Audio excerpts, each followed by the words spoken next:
Proximity is power. Watch where you lay.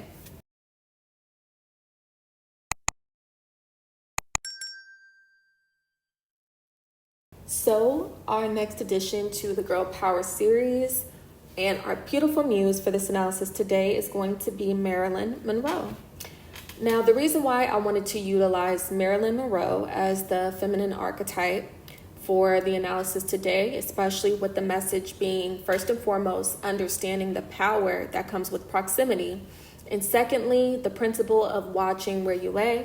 Now, the reason Marilyn Monroe will be our muse for this specific topic is due to her immense enigma, right? And even like an allure about Marilyn Monroe. She was clearly very attractive, but I think what set Marilyn Monroe aside from, just another beautiful woman, and even during her time, she did a lot of networking and collaborating with other very beautiful women, was Marilyn Monroe had a magnetism about her.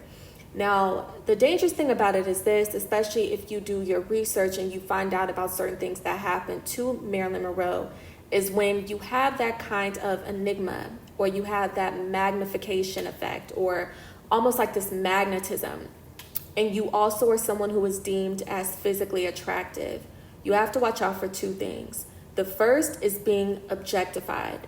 The second is conditional interactions. So first and foremost, let's just talk a little bit more about being objectified, right? And if you are trying to establish yourself and you know that your end goal is going to consist of you branching out into maybe some serious collaborations, partnerships. Now I'm talking about, a professional capacity, of course. Or maybe even you plan to pivot into a particular role where people would have to take you more seriously.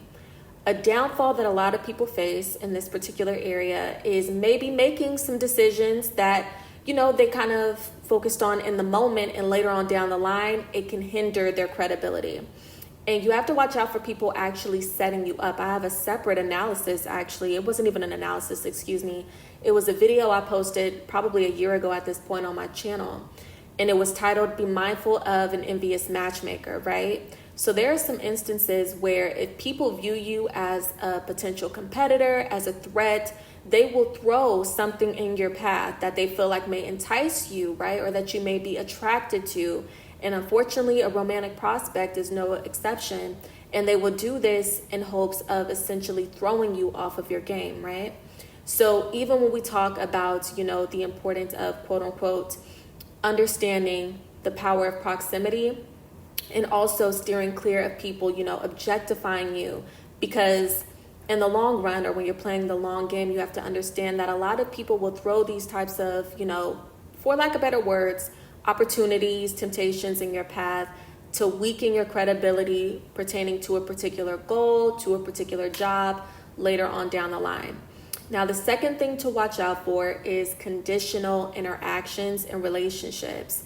And this is a slippery slope, right? This is something that I believe that Marilyn Monroe kind of exhibited.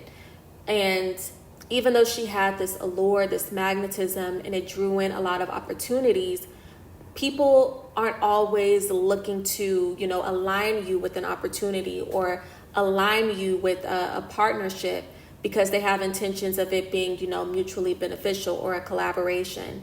There are some things that may have some stipulations to it that you may not want to sign up for.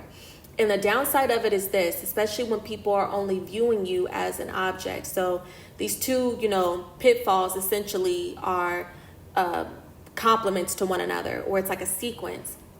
But the downside of it is this: when you do receive opportunities and people are viewing you as an object, right?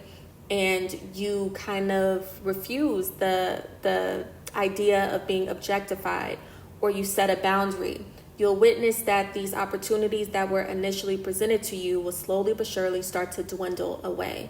And this is the cost of setting a boundary. Now, the flip side to it is this: if you set the boundaries up front, at least you know what you're dealing with. The dangerous part is when you don't set those boundaries, or you don't send out a message that, no, I'm here to, work on this, or I'm leading with my work ethic, I'm leading with this project, this is the main focus, or I'm leading with this role in the case of Marilyn Monroe.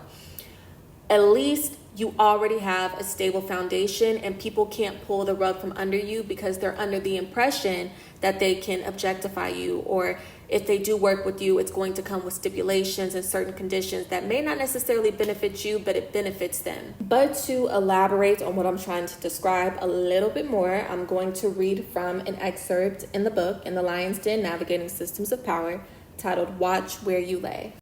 Watch where you lay. One of the most effective ways an opponent can weaken your defenses is by using erotic espionage. Whether through a romantic rendezvous or a fleeting relationship, an adversary can gather valuable intel by orchestrating a situation where you sleep with your enemy. This tactic can also serve as a powerful distraction. Suppose someone feels threatened by your success or influence in a specific area. In that case, they may strategically send someone to create confusion or heartbreak, throwing you off course and stalling your progress. So that excerpt actually depicts a very powerful principle relating to proximity. You have to be mindful of certain people who are placed into your life, because there are certain people who are placed into, your atmosphere because they have been planted to fulfill, a sinister agenda. So understanding the power of proximity, and one of the main tools that a lot of people will use, because it typically elicits a lot of vulnerable feelings and emotions, is, typically who you are associating yourself with romantically. And there's another excerpt in the book, In the Lion's Den, Navigating Systems of Power, that talks a little bit more about how these types of interactions can lead to a lot of vulnerabilities.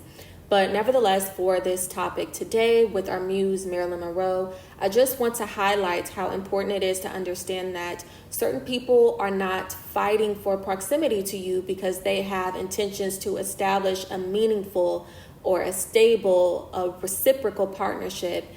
There may be some maybe transactional intentions, and it's not mutually, beneficial. There may also be some stipulations that are not something that you are comfortable with. So it's just important to take note of that and understand the power of access, right? And not just in regards to, some negative opportunities, but even some positive opportunities and some positive partnerships. Now, another reason why I caution, especially women, since this is who this series is dedicated to specifically, I caution you all of taking the bait, for lack of better words, when it comes to the whole objectification trope, right? Where people are only viewing you through the lens of physical attractiveness. And I'm actually going to do so by sharing a quick story, but it's actually not of me. It was from someone, or it's about someone who I was really, really close to. Real early, maybe 20s, late teens, mainly late teens, though, if I'm gonna be honest.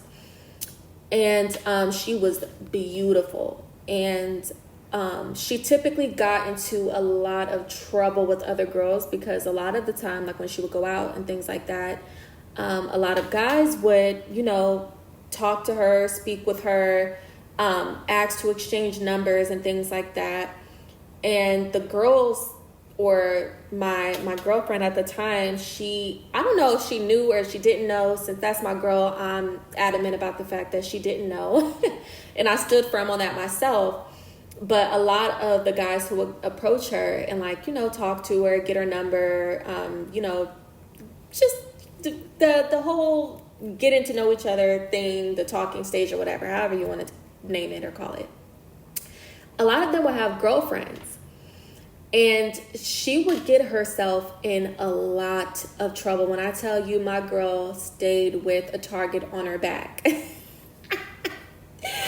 And I would ride for her, I'm a stick beside her. I'm a stick beside her. And I would, but there were certain situations where I was like, girl, we got to figure this out. I don't know if we need to do an intervention, because it was the block was hot for my sis all the time.